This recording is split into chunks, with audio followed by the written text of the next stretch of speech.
Oi, amados do Pai. Hoje nós vamos ler o capítulo 11 do livro de Números. E vamos ver o povo de Israel reclamar pela falta de variedade na alimentação, sentindo-se saudades do Egito. E Moisés foi autêntico com Deus e perguntou que talvez muitos de nós fomos ensinados de forma diferente. E Deus responde enviando-se um determinado tipo de alimento que a gente vai ver. Mas junto também vem uma praga, como uma disciplina pela cobiça e pela ingratidão. Olha onde elas nos levam. E o Senhor também apresentou uma solução, mostrando que a dependência saudável dele traz consequências práticas para toda a comunidade. E aí, vamos aprender mais com esse capítulo? Vamos ler? Simbora para a nossa leitura que a gente vai ler hoje, olha, nessa Bíblia daqui, a Nova Bíblia Viva, que foi escrita pelo pastor Josué Gonçalves, e editora Mundo Cristão, e ela tem uma linguagem muito acessível. Então, acompanhe pela sua Bíblia, e a sua Bíblia, se for bem diferente dessa, você vai ter duas maneiras de ler o mesmo conteúdo. Vamos embora, então? Então, vamos lá. Capítulo 11 de Números. Bom, mas logo o povo começou a se queixar dos sofrimentos e o Senhor ouviu a sua queixa. O Senhor ficou irado e fez cair fogo que queimou as extremidades do acampamento. O povo então chamou a Moisés, que orou ao Senhor, e o fogo se apagou. Por isso, aquele lugar foi chamado de Taberá, porque o fogo do Senhor queimou no meio deles. Um grupo de estrangeiros que havia no meio deles estava com muita vontade de comer carne, e até os próprios israelitas voltaram a reclamar, dizendo: "Ah, se tivéssemos carne para comer! Lembramo-nos dos peixes que comíamos de graça no Egito, além dos pepinos, dos melões, dos alhos silvestres, das cebolas. Mas agora não temos mais força e todos os dias temos de comer este maná." Ai, o maná está como uma semente de coentro e tinha a aparência de resina da casca de uma árvore. Para apanhar o maná, o povo se espalhava pelo acampamento e recolhia ele do chão, moía-o num moinho manual e o socava em pilões para fazer a farinha do maná. Depois cozinhava o maná e fazia bolos. O gosto do maná era parecido com um bolo amassado com azeite. Quando à noite descia o orvalho sobre o acampamento, caía junto o maná. Moisés ouviu o choro do povo. Cada família chorava na entrada da sua tenda. Então o Senhor ficou muito irado e Moisés também estava descontente com o povo. Moisés perguntou ao Senhor: "Por que o Senhor me faz sofrer e não ajuda este seu servo, colocando sobre os meus ombros a responsabilidade por todo este povo? Por acaso eles são meus filhos?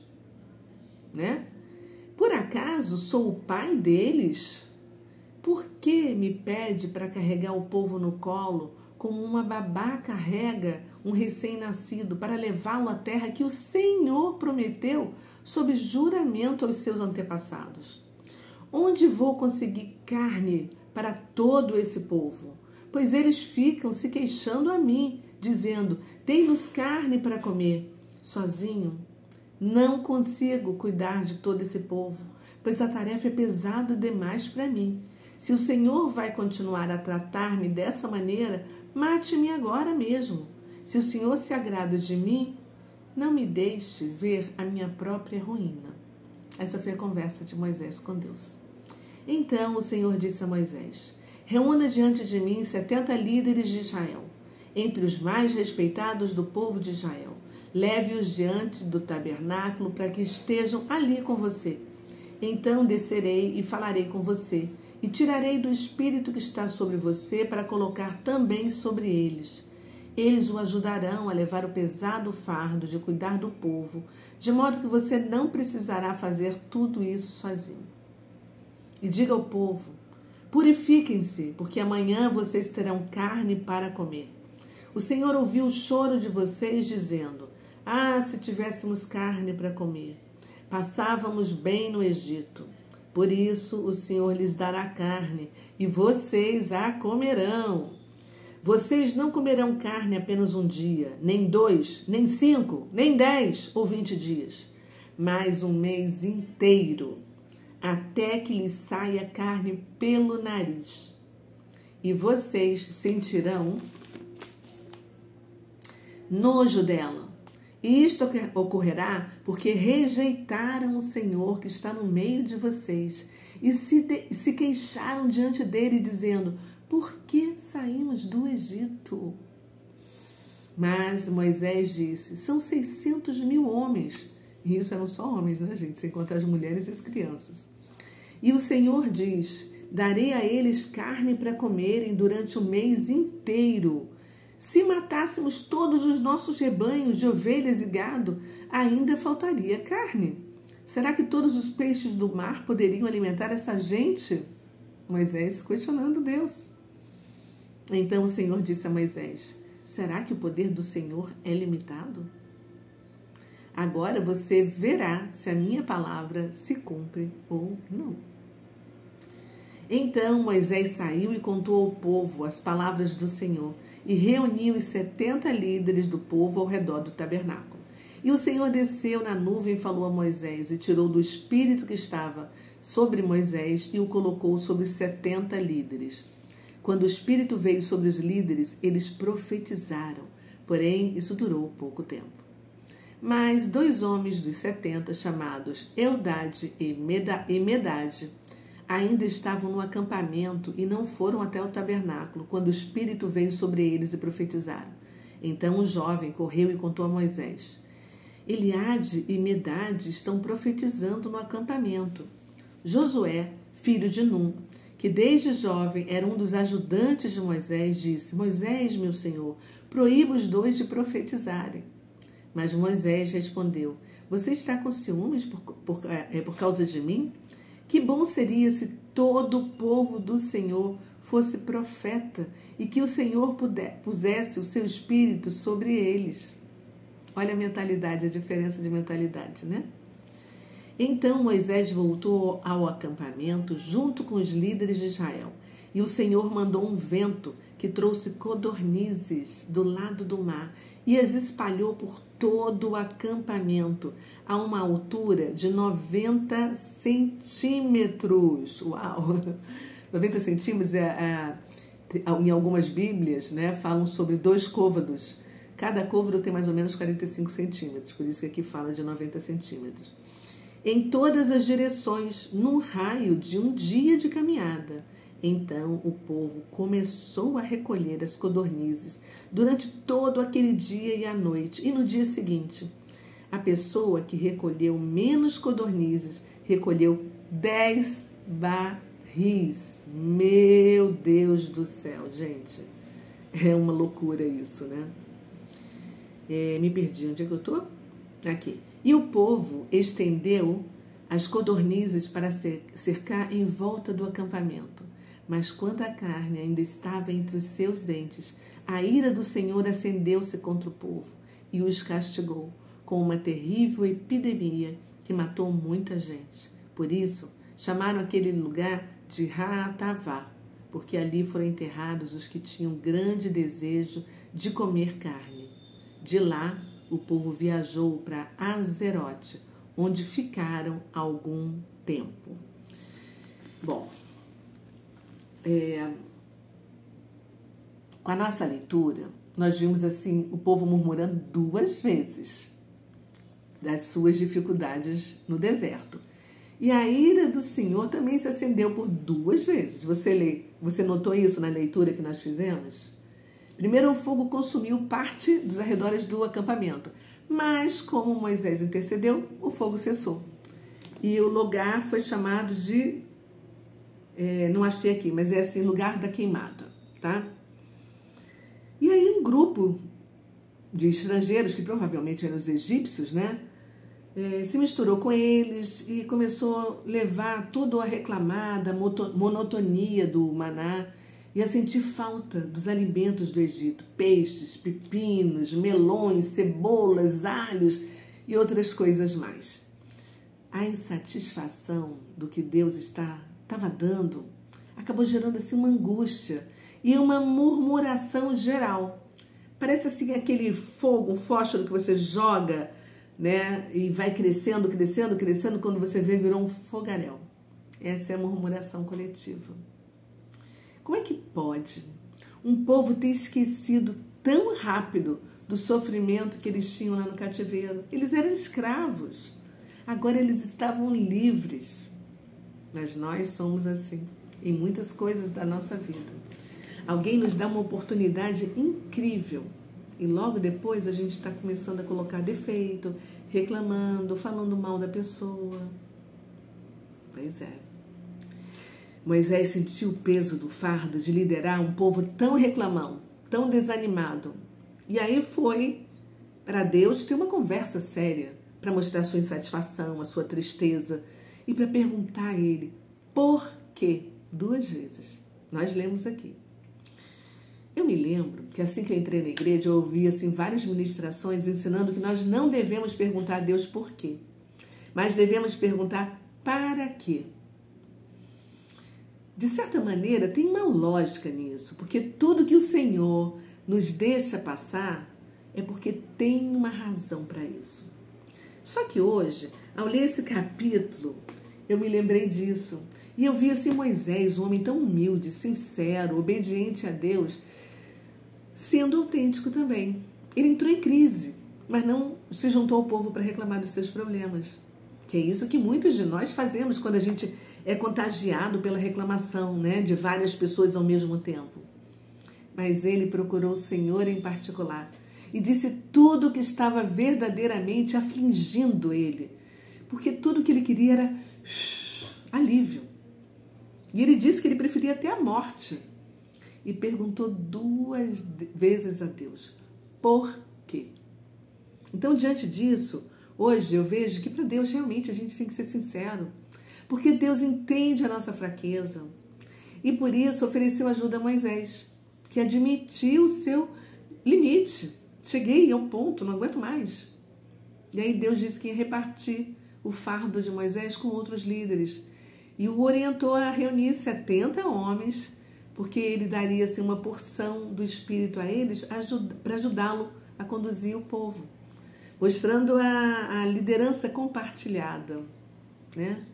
Ou seja, o Espírito de Deus capacitou não só Moisés, mas 70 anciãos para poder ajudar ele a guiar o povo. Deus, então, prometeu a Moisés que ia dar carne para Moisés, não só por um dia, mas por um mês inteiro, até eles não aguentarem mais comer. E o Senhor enviou assim, uma grande quantidade de codornizes para o acampamento. Enquanto eles estavam comendo com ganância, Deus também enviou uma praga e muitos morreram. E aquele lugar foi chamado de Kibroth Hattaavah, que significa lugar dos túmulos, ou sepulcro da cobiça. E depois o povo levantou o acampamento e seguiu o caminho. Até aonde? Azerote. E aí a gente para a gente analisar. O que a gente aprende com esse capítulo? Eu aprendi que a insatisfação pode nos cegar para as bênçãos de Deus. O povo reclamou do maná, desprezando o cuidado de Deus, o zelo de Deus por eles. Quantas coisas nós estamos murmurando, reclamando, sem reconhecer o favor de Deus? Eu me lembrei agora de um ditado popular, bem assim propício para este momento, que dizia, eu acredito que mais ou menos assim, eu chorei por não ter sapatos, até o dia em que vi um homem que não tinha as pernas. Você já ouviu também, não já? Olha como isso é forte. Essa é a nossa vida.